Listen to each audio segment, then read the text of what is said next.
కదండి. దేవుడు నమ్మదగిన వాడు, ఆయన కృప, ఆయన విశ్వాస్యత గొప్పది. చిన్న ప్రార్థన చేసుకుని దేవుని వాక్యంలోకి వెళ్దాం. పరిశుద్ధ ప్రేమ కలిగిన తండ్రి, నీ స్తోత్రాలు.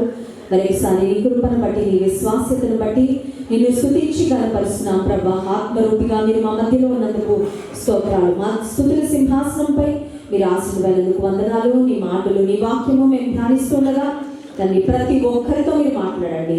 మా హృదయాలను నీ వాక్యం ద్వారా సంధించండి, వెలిగించండి, స్థిరపరచండి. నీ చిత్తంలో మేము కొనసాగినట్లుగా నీ కృపా సహాయం మాకు దయచేయండి. మాట్లాడుతున్నాను, నీ సిలువ చాటు మరుగుపరిచి మీ నోటి పూరగా వాడుకోమని యేసు నామములో ప్రార్థిస్తున్నాము తండ్రి, ఆమేన్.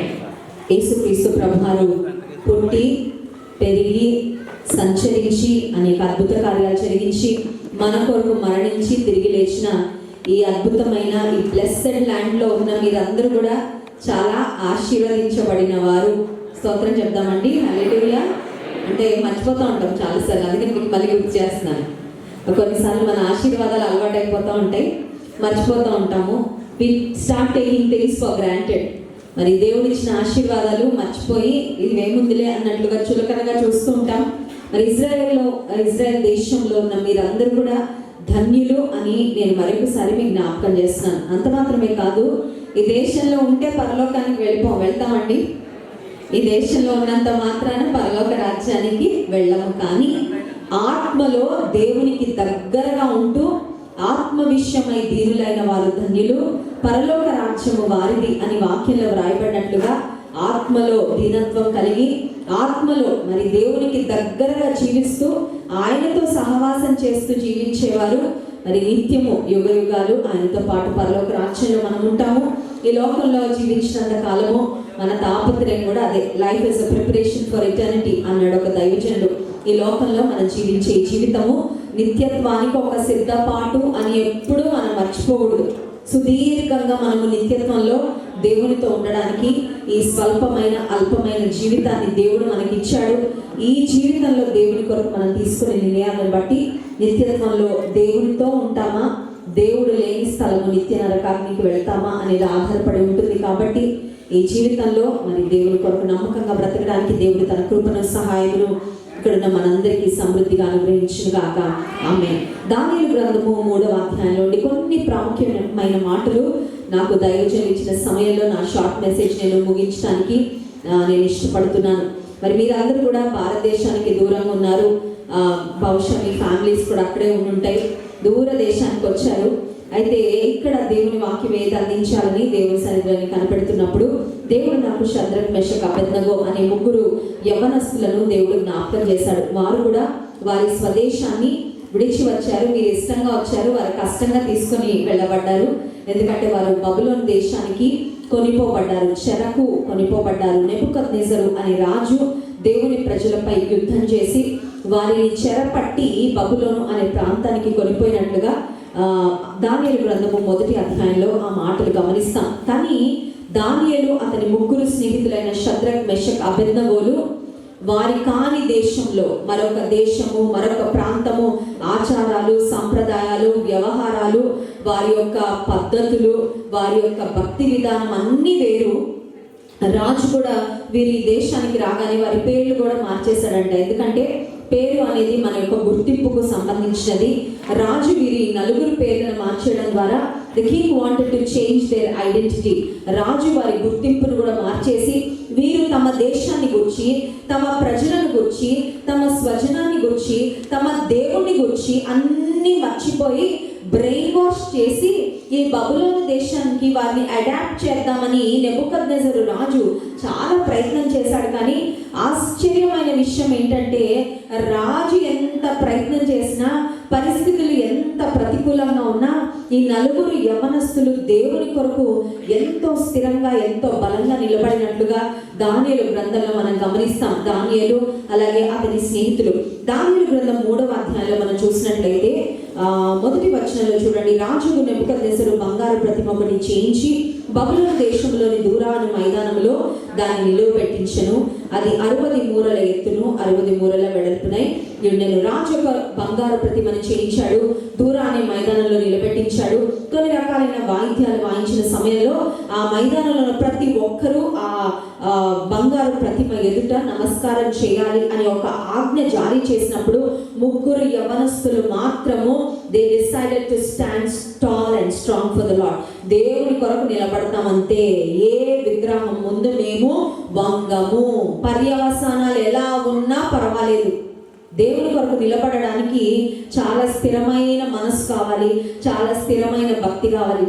అనేకసార్లు మనం చంచలమైన మనసు కలిగి ఉంటాం, అప్పుడే ఒక నిర్ణయం తీసుకున్న నిర్ణయం దేవుడు అద్భుతం చేయగానే మర్చిపోతూ ఉంటాం కొన్నిసార్లు కదండి. ఏదైనా ఒక క్లిష్ట పరిస్థితి రాగానే దేవునికి ఒక మాట ఇస్తాం, దేవునికి ఒక వాగ్దానం చేస్తాం, దేవా ఈ మాట నా పట్ల నువ్వు నెరవేరిస్తే, ఈ సమస్య నుండి నన్ను గట్టెక్కిస్తే బ్రతికినంత కాలం నీ కొరకు సాక్షిగా బ్రతుకుతానయ్యా, నీ మందిరానికి ఒక్క ఆరాధన కూడా నేను మిస్ అవ్వను అని కొన్నిసార్లు దేవునికి కొన్ని వాగ్దానాలు చేసేస్తుంటాం. అవి ఆ సమస్య తీరిపోయిన తర్వాత మర్చిపోతుంటాం. కానీ దేవుని కొరకు నిలబడడం అనేది కష్టమే, కానీ దేవుని కొరకు నిలబడిన వారి పక్షముగా దేవుడు ఎంత అద్భుతమైన కార్యాలు జరిగిస్తారో ఈ దానియేలు గ్రంథం 3వ అధ్యాయంలో మనం చదువుకున్న సంఘటనలో మనం గమనించగలము. రాజు ఈ ముగ్గురు యవనస్తులు పిలిపించాడు. నేను నిలబెట్టించిన బంగారు ప్రతిమకు మీరు మొక్కరా అని వారిని మరి అడిగినప్పుడు వారిచ్చిన సమాధానం ఏంటంటే, రాజా మా దేవుడు మమ్మల్ని రక్షించడానికి సమర్థుడు, మమ్మల్ని ఒకవేళ రక్షించకపోయినా నీవు నిలబెట్టించిన ప్రతిమకు మాత్రం మేము మొక్కము. They were ready to face any consequence for the sake of God. దేవుని కొరకు మేము నిలబడడానికి సిద్ధపడ్డాము, ఎటువంటి పర్యవసానాలు ఎదుర్కోవడానికైనా మేము సిద్ధమే. చాలాసార్లు విశ్వాస జీవితంలో we want to be in comfort zone కదండి. అమ్మో నాకు కష్టం మాత్రం వద్దయ్యా, ఏ కష్టం వద్దు, ఏ నష్టం వద్దు, ఏ నిందొద్దు, ఏ అవమానం వద్దు.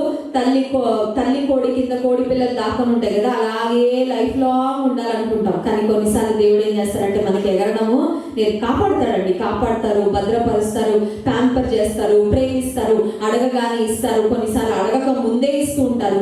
కానీ కొన్నిసార్లు విశ్వాస జీవితంలో ఎదుగుతూ ఉండగా కొన్ని రకాలైన పరిస్థితుల్లో మనం ఆయన కొరకు ఎలా నిలబడతామో ఆయన పరీక్షిస్తాడు. ఈ ముగ్గురు యవనస్తులు కూడా అగ్నిగుండంలో పడవేయబడ్డారు. రాజుకి కోపం వచ్చి 7 అంతలు అగ్నిగుండ వేడిని పెంచాడంటండి. 7 times ఆ ఫైరీ ఫర్నేస్ యొక్క వేడి పెరగగానే రాజు ఒక దృశ్యం కొరకు ఎదురు చూస్తూ ఉన్నాడు. అదేంటంటే, వీరు అలా ఆ అగ్నిగుండం దగ్గరికి వెళ్తున్నప్పుడే నా కళ్ళ ఎదుటే భస్మం అయిపోయి బూడిదైపోయి నా కళ్ళ ముందే వారు నాశనం అయిపోతారని ఆ దృశ్యం కొరకు రాజు ఎదురు చూస్తూ ఉంటే సంథింగ్ ఇంట్రెస్టింగ్ హ్యాపెండ్. చూడండి, ఆ ఒక్క మాట చదువుకొని మనం ముగించుకుందాం. 25వ వచనం. అందుకు రాజు, నేను 4 మనుష్యులు బంధకములు లేక అగ్నిలో సంచరించుట చూచుచున్నాను, వారికి హాని ఏమీ కలగలేదు. 4వ వాని రూపము దేవతల రూపమును పోలినదని వారికి ప్రత్యుత్తరము ఇచ్చెను. అగ్నిగుండంలోకి పడవేయబడిన షద్రక్, మెషక్, అబేద్నెగోలతో పాటు చాలా ఆసక్తికరమైన విషయం, ఆ పాత నిబంధన గ్రంథంలో దేవుని స్వరాన్ని విన్నవారు ఉన్నారు, కానీ దేవుని ప్రత్యక్షత దేవుడే మరి వారితో వచ్చి ఉన్న వెరీ ఫ్యూ ఇన్స్టెన్సెస్ అని చెప్పుకోవచ్చు. ఇక్కడ షద్రక్, మెషక్, అబేద్నెగోల జీవితంలో జరిగిన సంఘటన. దేవుడే ఎందుకు దిగొచ్చాడంటే, దేవుని కొరకు ఏదైనా మేము ఎదుర్కోవడానికి సిద్ధమే అని వారు దేవుని కొరకు తెగించారు. కాబట్టి కొన్నిసార్లు మన జీవితంలో కూడా దేవుని యొక్క ఆశ్చర్య కార్యాలు, అద్భుత కార్యాలు పొందుకోవాలని, దేవా నీ సన్నిధి నాకు తోడుగా ఉంచు అని మనం అడుగుతూ ఉంటాం. కానీ ఆయన సన్నిధి మనం పొందుకోవడానికి సరైన తెగింపు మన జీవితాల్లో ఉండదండి. These young people were very bold. చాలా ధైర్యంతో దేవుని కొరకు నిలబడ్డారు. నాకు ఇది చదువుతా ఉన్నప్పుడు, ఈ మాట ధ్యానిస్తున్నప్పుడు పరిశుద్ధాత్మ దేవుడు ఒక మాట జ్ఞాపకం చేశారు. అదేంటంటే, ఈ నెబుకద్నెజరు రాజుకు ఆయన జీవిత కాలంలో ఆ బబులోను సామ్రాజ్యంలో ఉన్న దేవతల గురించి తప్ప వీరు సేవిస్తున్న దేవుని గురించి హీ హ్యాడ్ నో ఐడియా. ఆయనకి ఎటువంటి ఆలోచన కానీ ఆయనకి ఎటువంటి అవగాహన కానీ లేదండి. కానీ ఈ ముగ్గురు యవనస్తులు దూరానే మైదానంలో, రాజా నీవు నిలబెట్టించిన బంగారు ప్రతిమకు మొక్కము అని చెప్తూ, మేము సేవిస్తున్న దేవుడు మమ్మల్ని మండుచున్న వేడిమి గల ఈ అగ్నిగుండములో నుండి రక్షించుటకు సమర్థుడు అని రాజుకు వీరు ఎవరిని పరిచయం చేశారంటే వారు సేవిస్తున్న దేవుణ్ణి పరిచయం చేశారు. దేవుని నామానికి మహిమ కలుగును గాక. హల్లెలూయా. దేవుణ్ణి పరిచయం చేశారు. ఆ రాజుకు దేవుని గురించి వినే అవకాశం ఎవరి ద్వారా కలిగిందంటే షద్రక్ మెషక్ అబేద్నెగోల ద్వారానే కలిగింది. అంత మాత్రమే కాదు, ఇంకొక ప్రాముఖ్యమైన విషయం ఏంటంటే దేవుని దర్శన భాగ్యము షద్రక్ మెషక్ అబేద్నెగోల ద్వారా నెబుకద్నెజరు రాజుకు ఆ ప్రాంతంలో ఉన్న వారందరికీ కలిగింది. ఒక్కసారి దేవుని నామానికి మహిమ చెల్లిద్దాం. హల్లెలూయా. వారు అగ్నిగుండంలోకి వెళ్ళబట్టి వారిని రక్షించడానికి జీవము కలిగిన దేవుడు, నమ్మదగిన దేవుడు, తనను ఆశ్రయించిన వారిని సిగ్గుపడనివ్వని దేవుడు వారితో పాటు 4వ వ్యక్తిగా ఆ అగ్నిగుండంలో సంచరించారు. He made his presence very evident, not just to his people but also to those around. ఆ అగ్నిగుండంలో ఉన్న వారికి మాత్రమే కనబడొచ్చు దేవుడు, కానీ ఆ చుట్టూ ఉన్న వారికి కూడా దేవుడు కనబడి నా ప్రజల పక్షంగా నేను ఉంటానని ఆయన తను తాను ప్రత్యక్షపరచుకొని ఆయన మహిమను కనపరుచుకున్నాడు. అంత మాత్రమే కాదు, ఈ సంఘటన జరిగిన తరువాత రాజుకు అర్థమైంది ఏమనంటే వీరి దేవుడు నిజమైన దేవుడు, వీరు సేవిస్తున్న దేవుడు గొప్ప దేవుడని దేవుని మహిమపరిచారు. ఈ రాత్రికాల సమయంలో మరి భారతదేశానికి దూరంగా మీరు అందరూ ఉన్నారు. దేవుడు మిమ్మల్ని అందరినీ కూడా ఒక ఆశీర్వాదకరమైన ప్రాంతంలో, ప్రదేశంలో దేవుడు పెట్టారు. ఆయా మరి స్థలాల్లో మీరు ఉద్యోగాలు చేస్తూ మీ బాధ్యతలు నిర్వహిస్తూ మీరు ఉండొచ్చు, కానీ God has a plan and God has a purpose behind bringing you to Israel. ఈ దేశానికి దేవుడు మిమ్మల్ని నడిపించడంలో ఆయనకు ఒక ఉద్దేశం ఉందండి. చాలాసార్లు మనం ఏదో అలా జరిగిపోయండి, ఏదో అనుకున్నానండి, అలా వీసా వచ్చేసిందండి, అలా వచ్చేసామండి అన్నట్లుగా కొన్నిసార్లు మనం చాలా లైట్గా మాట్లాడుతూ ఉంటామండి.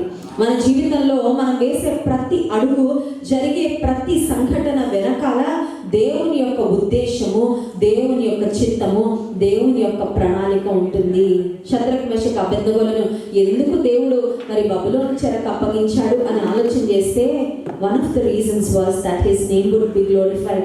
ఆయన నామము మహిమపరచబడాలి అనే ఉద్దేశంతో దేవునిని ఆ బబులోను దేశానికి, ఆ బబులోను సామ్రాజ్యంలో ఉన్న రాజులకు, ఆ బబులోను సామ్రాజ్యంలో ఉన్న ప్రజలకు పరిచయం చేయడానికి జీవం కలిగిన దేవుడు, సజీవుడైన దేవుడు, ఎంత గొప్ప దేవుడో ఆయన మహిమ అక్కడ కనుపరచడానికి ఈ 4 యవనస్తులు శ్రమ గుండా వెళ్ళారు. They had to go through different difficult circumstances. కొన్నిసార్లు మనకు అనిపించవచ్చు, దేవా నేనే ఎందుకు వెళ్ళాలి కష్టం గుండా, why do I have to go through this problem? ఈ ఫైరీ ఫర్నేస్ లాగా ఉంది. కొన్నిసార్లు మనం నిజంగా మండుచున్న వేడిమి గల అగ్నిగుండంలోకి మనం వెళ్ళం, కానీ కొన్నిసార్లు సమస్యలు ఎలా ఉంటాయంటే ఒక అగ్నిగుండంలో ఉన్నట్టే ఉంటుందండి.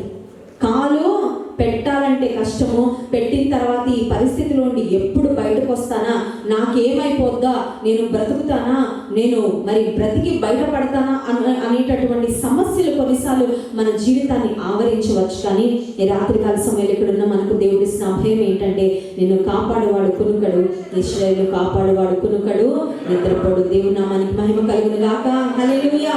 ఆయన కొరకు మనం నిలబడితే, ఆయన పరచు కొరకు మనం నిలబడితే ఆయన మన పక్షంగా నిలబడే దేవుడు. ఆయన సన్నిధి, his tangible presence will be with us. ఆయన యొక్క సన్నిధి, ఆయన యొక్క మహిమ, ఆయన తేజస్సు, ఆయన ప్రభావము, ఆయన నడిపింపు మనతోనే ఉంటుంది. మనకి అర్థమయ్యేలాగా ఆయన కార్యాలు చేస్తాడు. మన చుట్టూ ఉన్న వారు కూడా, ఆనాడు నెబుకద్నెజరు రాజు ఆ చుట్టూ ఉన్న వారు ఎలా అయితే దేవుని చూడగలిగారో, దేవుని సన్నిధిని వారు కూడా చూడగలిగారు, వారి కన్నులతో స్పష్టంగా చూడగలిగారు. నీవు నేను దేవుని కొరకు నిలబడినప్పుడు, ఆయనను మహిమపరిచే విధంగా మన జీవితాల్లో సాగినప్పుడు మన చుట్టూ ఉన్న వారికి కూడా దేవుడు అర్థమయ్యేలాగా తన కార్యాలు జరిగించి తను తాను కనపరుచుకుంటాడు. ఏమనంటే వీరు సేవిస్తున్న దేవుడు నిజమైన దేవుడు, నమ్మదగిన దేవుడు, సహాయం చేసే దేవుడు. దేవుని వాక్యాలకు మాట ఉంది, దేవుడు మనకు ఆశ్రయమును దుర్గమునై ఉన్నాడు, ఆపత్కాలంలో ఆయన నమ్ముకొనదగిన. ఆపదొచ్చిందా? బాధపడదు. ఆపదొచ్చిందంటే it is the perfect condition for God to show up. దేవుడు నేను ఉన్నాను అని తను ప్రత్యక్షపరచుకోవడానికి అదొక అద్భుతమైన సందర్భము అని మర్చిపోకూడదు. కొన్నిసార్లు ఆపదలు రాగా నాకెందుకు వచ్చింది, ఈ ఆపద ఎప్పుడు పోద్ది అని చాలాసార్లు మన ఆలోచనలు ఆ కోణంలో ఉంటాయి. ఉంటాడే కానీ ఒక ఆపద, ఒక సమస్య, ఒక శ్రమ వచ్చినప్పుడు దేవుడు ఆ శ్రమ ద్వారా మనకు దగ్గరగా రావాలని, ఆయన మనకు తోడుగా ఉన్నారని మరొకసారి మనకు రుజువు చేయాలని, ఆయన మహిమను, ఆయన ప్రభావాన్ని కనపరచాలని, ఆయన మీద ఇంకా ఎక్కువగా ఆధారపడేటట్లు చేయాలని కొన్నిసార్లు మన జీవితంలో కొన్ని పరిస్థితులు అనుమతిస్తారు. ఈ రాత్రికాల సమయంలో మీ జీవితంలో మీరు ఎటువంటి పరిస్థితులు గుండా వెళ్తున్నా, ఎటువంటి సమస్య గుండా వెళ్తున్నా, దేవుని వాక్యం ద్వారా దేవుడు మనకు జ్ఞాపకం చేస్తున్నాడు. మనలో ఉన్నవాడు లోకంలో ఉన్నవాని కంటే గొప్పవాడు, ఆయన బలవంతుడైన దేవుడు, మనకు సహాయం చేసే దేవుడు, ఆయన మన కేడముగా ఉండి మనం రక్షించేవాడు. మరి ఈ రాత్రికాల సమయంలో ఇక్కడ ఉన్న ప్రతి ఒక్కరి జీవితంలో దేవుడు తన కృపను, తన సన్నిధిని మరి విస్తరింపచేసి మీరున్న ప్రతి పరిస్థితిలో ఆయనకు దగ్గరగా మీరు జీవించి ఆయన మీద ఆధారపడి ఆయన ఇచ్చే విజయాన్ని పొందుకోవడానికి దేవుడు తన కృపను అనుగ్రహించును గాక. ఆమె చిన్న ప్రార్థన చేసుకున్నాం. పరిశుద్ధానికి స్తోత్రాలు. ఈ వాక్యం ద్వారా మాతో మాట్లాడినందుకు వందనాలు. ఆనాడు శద్రక్ మెషక్ అబేద్నెగోలు అగ్నిగుండాల్లోకి వెళ్ళినప్పుడు 4వ వ్యక్తిగా మీరున్నట్లుగా ప్రభువా, ఇక్కడున్న నీ ప్రజలు ఆయా పరిస్థితుల్లో, ఇబ్బందుల్లో నీ వైపు చూస్తుండగా నీ సన్నిధి ద్వారా వారిని బలపరిచి, రక్షించి, ఆదరించి వారి జీవితం ద్వారా మీరే మహిమను పొందమని విన్న వాక్యం ప్రతి ఒక్కరి హృదయంలో ఫలింపచేయమని యేసు నామములో ప్రార్థిస్తున్నాము తండ్రి.